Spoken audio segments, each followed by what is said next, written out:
안녕하세요. 종이신문으로 경제뉴스를 읽어주는 남자 종경남입니다.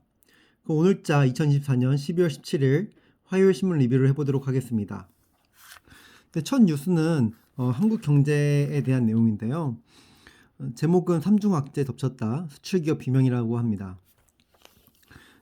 내용을 자세히 보시면은 글로벌 수요 위축, 공급 과잉, 중국이 저가 공세에 해상 운임 상승까지 겹쳐서 국내 수출 기업이 신음하고 있다고 합니다.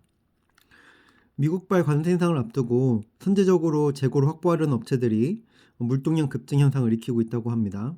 그렇다 보니까 이제 해상 운임이 최근 들어서 많이 상승한 것 같습니다. 지금 해상 운임이 많이 상승했는데 이런 운임은 내년 초까지 해상 운임이 급상승할 것이라는 우려가 커지고 있다고 하는데요. 한국의 수출은 이미 위기 신호가 감지되고 있다고 합니다. 주력 수출 품목인 반도체는 올 하반기부터 증가세가 둔화됐고 자동차는 지난달 수출액이 전년 대비 13.6% 줄어들었다고 합니다. 미국 수출액이 약 103억 달러만 달러로 작년 11월 대비 5.2% 줄었고 전년 동기 대비 미국 수출액이 줄어든 것은 16개월 만이라고 합니다. 또한 중국 수출액도 작년보다 0.7% 줄어서 9개월 만에 감소세를 보였다고 합니다.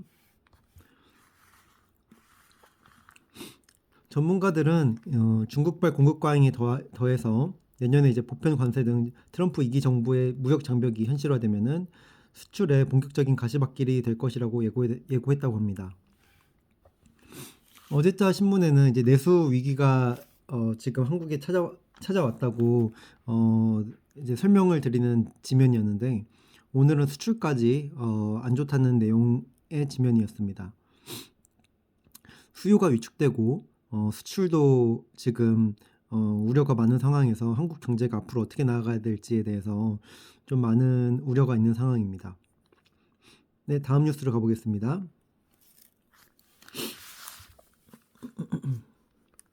네, 이번 뉴스는 비트코인에 대한 내용입니다. 트럼프 한마디에 비트코인이 1억 5천만 달러를 돌파했다고 하는데요. 트럼프 대통령이 전략적 비축자산 계획이라는 언급을 하면서 1억을 넘긴 지 50일도 안 돼서 1억 5천만 원을 넘겼다고 합니다. 비트코인이 개당 1억 원을 돌파한 지 약 48일 만에 50% 이상 추가 상승하며 1억 5천만 달러를 넘어섰다고 합니다. 가상자산 대통령을 자처해온 트럼프 미국 대통령 당선인이 석유처럼 비트코인을 전략적 비축자산으로 쌓겠다는 입장을 밝혔기 때문이라고 합니다. 바이낸스에서 비트코인은 10만 6천 달러까지 이제 상승하면서 역대 최고가를 경신한 다음에 지금 소폭 하락해서 10만 5천 달러 선에서 이제 거래되고 있다고 하는데요. 트럼프 당선인은 중국뿐만 아니라 다른 나라도 가상화폐를 수용하고 있다고 하면서 우리는 이제 그 선두에 서고 싶다고 말했다고 합니다. 또한 이제 오는 18일 미국 시간 기준 연방준비제도 그러니까 기준금리를 인하할 가능성이 높아서 위험자산에 대한 기대감도 계속해서 커지고 있다고 합니다. 국내 가상자산 거래소는 최초로 이제 100조 원을 돌파했다고 하는데요. 지금 국내 5대 가상자산 거래소는 보유한 이용자산의 가상자산과 예치금을 합한 합계는 한 달 만에 50조 원 늘어서 11월 말 115조를 기록했다고 합니다. 지금 국내랑 이제 국내 9개 모두 이제 비트코인과 같은 이제 가상자산에 이제 자금이 많이 쏠리는 것 같습니다. 이제 트럼프가 이제 2기로 이제 출범을 하고 또 이제 머스크 같은 이제 도지코인을 쭉 밀고 있는 그런 기업인들도 있기 때문에 가상자산은 앞으로도 계속 좋을 것 같은데요. 비트코인 같은 가상자산이 최근 들어서 많이 오른 것은 사실인 것 같습니다. 그렇다고 하더라도 이제 모멘텀은 살아있기 때문에 가상자산에 대해서 계속해서 관심을 가져보시는 것도 좋을 것 같습니다. 네, 다음 뉴스로 가보겠습니다. 이번 뉴스는 서울 부동산에 대한 내용입니다. 내년 서울 집값이 상저하고라고 예상을 하고 탄핵 심판 이후에는 오를 것이라고 전망을 했습니다. 이제 부동산 전문가 50인에게 들어본 내년 시장 전망은 내년 초까지 이제 거래 절벽이 전망되지만 62%는 서울 집값이 1에서 3% 이제 상승을 계속하고 지방은 내년에도 하락이 계속 이어질 거라고 전망을 했습니다. 네, 표를 보시면요. 내년 서울 아파트 값 전망은 이제 상승한다는 내용이 되게 상승한다 하시는 분이 많았고, 그다음에 규제 지역 아파트 값 전망도 상승한다는 분들이 압도적으로 많았습니다.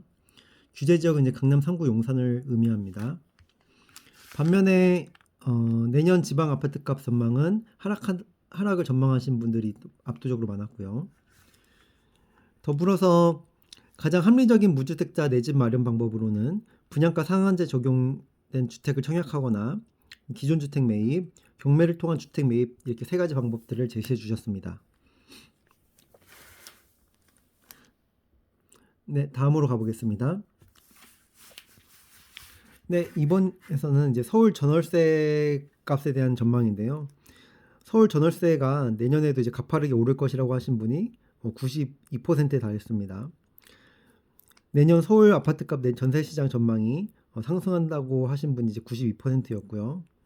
그 내용으로는 대출 규제에 따른 풍선 효과에 그리고 또한 이제 임대차법 4년을 맞아서 전세값이 가파르게 오를 것이라고 합니다. 정부가 대출 규제를 강화하면서 일부 매매 수요가 전월세 수요로 밀려나는 풍선 효과가 나타난 데다가 내년에도 공급 부족으로 인한 시장 불안은 지속될 것이라는 전망이라고 합니다. 앞서 말씀드린 것처럼 이제 부동산 같은 경우는 지금은 이제 거래 절벽이지만 앞으로도 이제 서울 같은 이제 수도권 일부 지역은 계속해서 이제 좋을 것 같습니다. 한국 같은 경우는 이제 부동산도 자산의 비중이 매우 크기 때문에 그 부동산을 매수하시는 분들은 이 같은 정보를 참고하셔가지고 될 수 있으면 서울 쪽에 집을 매수하시는 방법이 제일 좋을 것 같습니다. 네, 다음 뉴스로 가보겠습니다.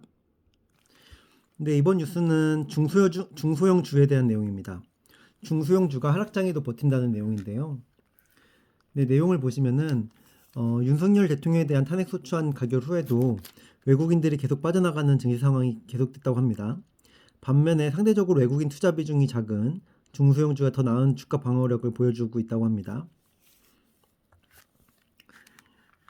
그러면서 조금 이제 종목에 대한 자세한 내용이 있었는데요. 중소형주 중에서도 시가총액에 비해 최근 2주간 기관 순매수 비중이 높은 종목은 산일전기, 일진전기, LS 에코에너지 등 전력 인프라스트럭처주가 많았다고 합니다. 미국의 전력 인프라 교체 수요가 늘어나고 있는 상황에서도 내년에도 역시 실적 역시 올라가고 있는 추세이기 때문에 그렇다고 하는데요. 내용을 보시면은 이제 산일전기는 이제 최근 2주간 기관 순매수 금액이 약 415억 원으로 외국인 순매도 금액을 상쇄했다고 합니다. 같은 기간 산일전기는 5.29% 상승했고 또한 일진전기 역시 상승 추세를 탔습니다. 내용을 보시면은 전력 인프라 업종에서는 최근 들어 중소형주가 H현대일렉트릭이나 효성중공업과 같은 대장주에 비해서 나은 주가 상승률을 보이고 있다고 합니다. 그리고 또 더불어서 유안타증권은 최근 2주간 기관 순매수액이 시가총액에 비해 큰 중소형주로 이제 더 좀 비좋은 시프터, H현대건설기계, 경동나비엔, 하나엔진 등을 꼽았다고 하는데요. 이제 외국인들 같은 경우는 이제 삼성전자나 현대, SK하이닉스, 뭐 LG 에너지솔루션 대형주들을 주로 매입을 하잖아요. 그러다 보니까 외국인들이 순매도를 해도 좀 중소형주 같은 경우는 조금 이나마 좀 방어를 하는 것 같습니다. 워낙 이제 외국인 비중이 높지 않았기 때문에 그래서 좀 약간 우픈 현실을 좀 반영하고 있는 것 같은데요. 그 중에서도 이제 산일전기, 일진전기 같이 이제 전력 테마주 같은 경우는 내년에도 계속 좋을 것 같기 때문에 지금 신문에서도 추천을 한 것 같습니다. 그래서 따라서 이제 국내 주식을 하시려는 분들은 중소형 전력 테마 중소형주를 중심으로 보시면 좋을 것 같습니다. 네, 다음 뉴스로 가보겠습니다. 네, 이번 뉴스는 밸류업 지수 편입에 대한 내용인데요. KB랑 하나금융이 이제 밸류업 지수에 편입됐다고 합니다. 한국거래소가 코리아 밸류업 지수에 이제 KB금융, 하나금융지주, SK텔레콤, KT, 현대모비스를 추가했다고 16일 밝혔다고 합니다. 그러면서 이제 밸류업 지수는 105곳으로 늘어나게 됐다고 하는데요.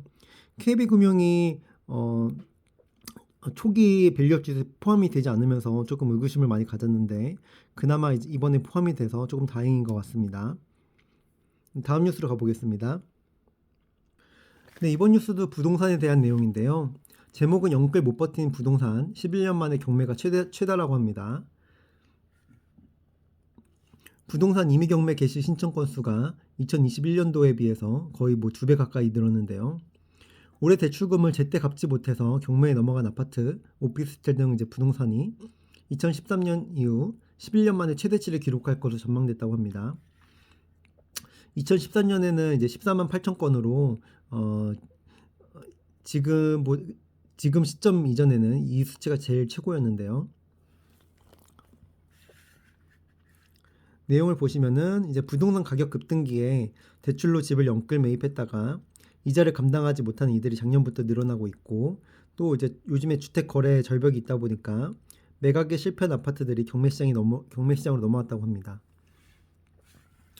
이제 2020년, 21년 그때 이제 부동산 초호황기가 있었는데 그때 이제 좀 무리해서 영끌 매수하신 분들이 대출을 감당하시지 못하고 조금 어려움을 겪는 것 같습니다. 그래서 조금 안타까운 소식이지만 지금 이제 경매가 늘어났다는 것은 이제 좋은 물건들이 이제 시장에 많이 나왔다는 것이니까요. 무주택자분들은 이런 경매 시장에도 한번 관심을 가져보시는 것이 좋을 것 같습니다. 네, 오늘자 신문 리뷰는 여기서 마치도록 하겠습니다. 오늘도 유익한 내용이 잘 전달되셨으면 좋겠습니다. 시청해주셔서 감사합니다.